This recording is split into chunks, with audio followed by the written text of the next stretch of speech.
ওম শান্তি। সবাইকে নমস্কার জানাই। অশ্বমেধ যজ্ঞের কথা আমরা অনেক শুনেছি ইতিহাসে, পৌরাণিক কাহিনীগুলোতে। অশ্বমেধ যজ্ঞ নাকি কল্যাণকারী। কতটা কল্যাণ হয় এবং কারা কারা এই যজ্ঞ করতে পারে, যজ্ঞ করলে কি ধরনের কল্যাণ হয়, আপনি যদি সবটা জানেন তাহলে কিন্তু চমকে যাবেন। তাহলে অশ্বমেধ যজ্ঞ কথা ঈশ্বর বা কেন বলছেন? চলুন আজকে আমরা জানব অশ্বমেধ যজ্ঞের কি আসল রহস্য আছে। অশ্বমেধ যজ্ঞ কি না, অশ্বমেধ ছিল বৈদিক যুগের এক রাষ্ট্রীয় ধর্মীয় বৃহৎ যজ্ঞ, যেখানে রাজা একটি ঘোড়া 1 বছর মুক্তভাবে বিচরণ করতে দিতেন।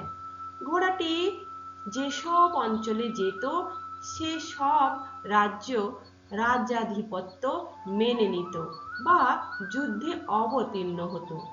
শেষে বিশেষ আচার অনুষ্ঠানের মাধ্যমে যজ্ঞ সম্পূর্ণ হতো।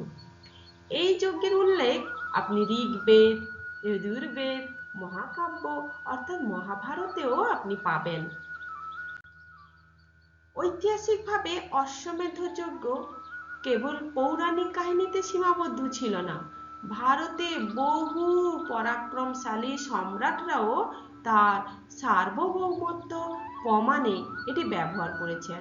সেরকম কিছু নাম যদি জানেন তাহলে পুষ্যমিত্র শুঙ্গ, সমুদ্রগুপ্ত, প্রথম পুলকেশী এবং প্রথম পবর সেন, দ্বিতীয় রাজা জয় সিংহ, এরা সবাই অশ্বমেধ যজ্ঞের আয়োজন করেছিলেন। আধ্যাত্মিক তাৎপর্য কি আছে? অশ্বমেধ যজ্ঞের বাহ্যিক রূপটা রাজনৈতিকভাবে বিবেচিত হলেও বেদ উপনিষদে এর সুন্দর আধ্যাত্মিক গভীর রহস্য আছে, দার্শনিক তাৎপর্য আছে। যেমন ব্রহ্মাণ্ডের প্রতীক হিসেবে অশ্ব ব্যবহার করা হয়। যেমন বৃহদারণ্যের উপনিষদ অনুযায়ী যজ্ঞের ঘোড়াটি আসলে সমগ্র মহাবিশ্বের এক প্রতীক, যেখানে ঘোড়ার মাথাকে প্রভাত অর্থাৎ ভোর, চোখকে সূর্য, শ্বাসকে বায়ু এবং পিঠকে স্বর্গ হিসাবে কল্পনা করা হয়েছে। অর্থাৎ কি, অশ্বমেধ যজ্ঞ হলো ব্যক্তির ক্ষুদ্র সত্তাকে মহাজাগতিক বৃহৎ সত্তার সাথে একীভূত করার একটি প্রক্রিয়া।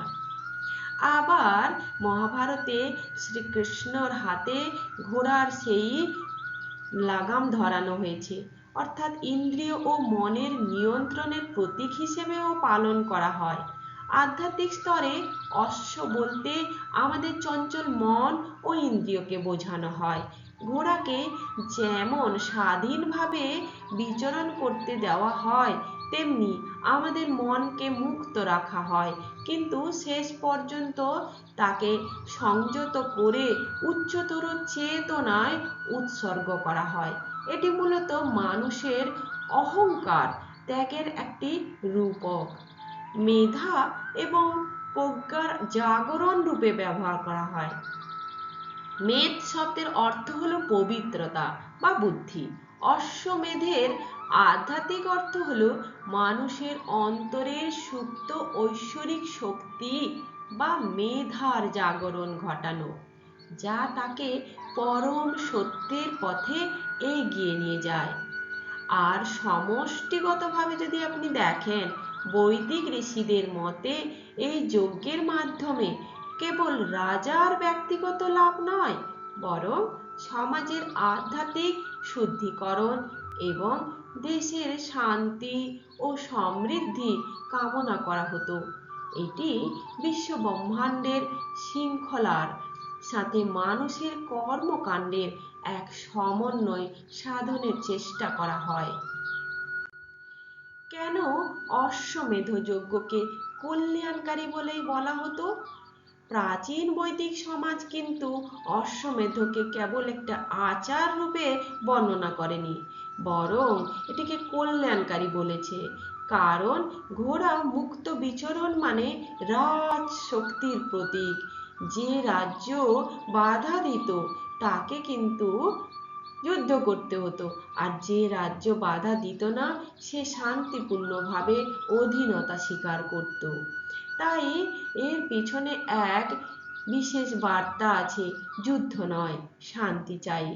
রাজধর্ম পালন করা হতো। বৈদিক যুগে রাজা কেবল শাসক নয়, ধর্মরক্ষকও। তাই এই যজ্ঞ সম্পাদনের মাধ্যমে ধর্ম পালন এবং বিশ্ব কল্যাণের অংশ হিসাবে ধরা হতো। প্রজা সমৃদ্ধির জন্য এই যজ্ঞ করা হতো। ধারণা ছিল সঠিক মন্ত্র, আচার, দান পুণ্যের দ্বারা দেবতারা সন্তুষ্ট হয়, ফলে বৃষ্টি, শস্য, সমৃদ্ধি বৃদ্ধি পায়, অর্থাৎ রাজ্যের কল্যাণ হয়। সামাজিক এবং অর্থনৈতিক কার্যকারিতা। অশ্বমেধ মতো বৃহৎ যজ্ঞে দান দক্ষিণা বিতরণ, ব্রাহ্মণ এবং পণ্ডিতদের সম্মান দেওয়া, শিল্পী ও কর্মীরা অংশগ্রহণ করত। ফলে একটা অর্থের পুনর্বন্টন হতো, যা সামাজিক অর্থনৈতিক এক কার্যকারিতা। বাবা এসে বোঝাচ্ছেন যে মিষ্টি মিষ্টি বাচ্চারা আমার জন্ম ভারতেই হয়। শিব বাবা এসেছিলেন, এর গায়ন রয়েছে, পুনরায় এখন এসেছেন। একে বলা হয় রাজস্ব অশ্বমেধ অবিনাশী রুদ্র জ্ঞান যজ্ঞ। স্বরাজ্য প্রাপ্ত করার জন্য যজ্ঞ রচিত হয়েছে। বিঘ্ন ঘটেছিল, এখনো ঘটছে। অর্থ কি? রাজস্ব অশ্বমেধ অবিনাশী রুদ্র জ্ঞান যজ্ঞ। অর্থ কি? রাজস্ব মানে স্বরাজ্য, আত্মস্বরাজ্য, নিজের উপর নিজের শাসন। অশ্বমেধ মানে মন রূপী অশ্বকে জ্ঞানের দ্বারা নিয়ন্ত্রণ। রুদ্র শিবতত্ত্ব, সর্বোচ্চ চেতনার শক্তি। জ্ঞান যজ্ঞ, জ্ঞানের মাধ্যমে বিকার দহন। অর্থটা বুঝলেন তো? কোনো রকম পশু বলি নয়, বরং জ্ঞান, পবিত্রতা, আত্মসংযমের সাধনা। অশ্ব মানে মন। কেন না সংস্কৃত সাহিত্যের ঘোড়া, অশ্ব শক্তি, গতি, অস্থিরতার প্রতীক। ঠিক মন তেমনি, এক মুহূর্তে এখানে, এক মুহূর্তে কোথায় কোথায় ঘুরে বেড়াচ্ছে, কতই না তার ইচ্ছে। তাই একে কন্ট্রোল করা, অর্থাৎ উপনিষদীয় দৃষ্টান্তে বলা হয় দেহরথ, ইন্দ্রিয়কে ঘোড়া এবং মনকে নিয়ন্ত্রণের শক্তির সাথে তুলনা করা হয়। মন যদি নিয়ন্ত্রণ না হয় তাহলে রথের দুর্গতি দেখা যায়, তাই না? মেধ মানে কি? জ্ঞান, বিবেক, নিয়ন্ত্রণ। মেধ মানে বুদ্ধিবৃত্তি, প্রজ্ঞা, বিচার ক্ষমতা। এখানে মেধ বোঝায় সঠিক ও ভুলের বোধ, আবেগের উপর বিবেকের কর্তৃত্ব, আত্মসচেতন সিদ্ধান্ত, অর্থাৎ জ্ঞানই মনকে নিয়ন্ত্রণ করে। প্রকৃত অশ্বমেধর আধ্যাত্মিক অর্থ বুঝেছেন? অর্থাৎ অশ্ব হলো অস্থির মনের প্রতীক, মেধ হলো জ্ঞানের লাগাম। জ্ঞান দিয়ে মনকে শাসন করে প্রকৃত অশ্বমেধ করতে হবে। কেন? এটি প্রকৃত কল্যাণ।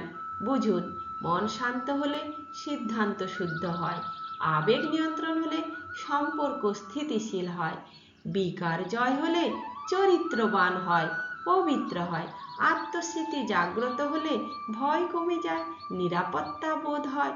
তাহলে বাহ্যিক রাজ্য তো নয়, অন্তর্জগতের রাজ্যতই সর্বোচ্চ কল্যাণ। বিঘ্ন কেন বলা হয়? না, আধ্যাত্মিক পথে চলতে গেলে পরিবারের বিঘ্ন, সমাজের বিঘ্ন, কুসংস্কার, আসক্তি, কামনা, বাসনা, মানসিক দ্বন্দ্ব সব এক বিঘ্নের ভাণ্ডার হয়ে আসে। তাই বলা হচ্ছে এই বিঘ্নকে দূর করতে গেলে তোর আমার আভ্যন্তরীণ যুদ্ধের প্রয়োজন। আত্মা বনাম বিকারের যুদ্ধ, জ্ঞান বনাম অজ্ঞানতার যুদ্ধ, পবিত্রতা বনাম আসক্তির যুদ্ধ, যেটি হলো অপবিত্রতা। তাই যজ্ঞ মানে সেই আগুনে ঢি দেওয়া নয়, এখানে জ্ঞানের যজ্ঞ ঘটিয়ে ভেতরে যোগের দ্বারা কাম, ক্রোধ, বিকারগুলোকে দহন করা। শিক্ষায় অশ্বমেধ যজ্ঞ মানে সেই অবিনাশী জ্ঞান যজ্ঞ, আত্মা স্বরাজ্যের সাধনা, বিকার মুক্ত পবিত্র জীবন।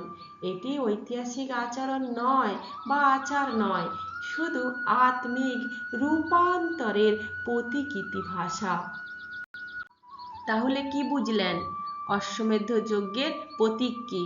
অশ্ব মানে মন জেনে গেলাম, মেধ মানে জ্ঞান, তাহলে জ্ঞানের দ্বারা নিজের অস্থির মনকে জয় করা, এটাই তো প্রকৃত কল্যাণ।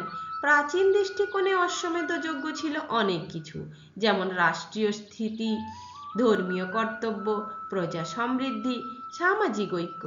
কিন্তু এগুলি কল্যাণকারী কতটা ছিল সেটা একটু বিচার করবেন।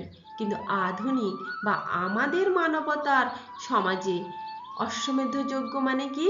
অর্থাৎ আত্মার শুদ্ধিকরণ, এটাই আজকের দিনে কল্যাণকারী। স্বরাজ্য প্রাপ্ত করার জন্য যজ্ঞ করতে হবে মানে কি? স্বরাজ্য মানে বাইরে রাষ্ট্র শাসন নয়, স্বরাজ্য মানে আত্মা তার নিজের রাজ্যে অধিকারী। তাই তো মন বুদ্ধি সংস্কার তিনটের পরিবর্তন করতে হয়। রাজনৈতিক স্বরাজ্যের কথা বলেছিলেন মহাত্মা গান্ধী, মনে আছে সেই ইতিহাসের ঘটনা? তাহলে এখানে স্বরাজ্য মানে ঈশ্বর বলছেন নিজের অন্তর জগতের রাজ্যত্ব করা, নিজেকে স্বাধীন করা, আত্মস্বরাজ্য, মন জয়, মন যেন বাইরের পরিস্থিতির দ্বারা দাস না হয়ে যায়।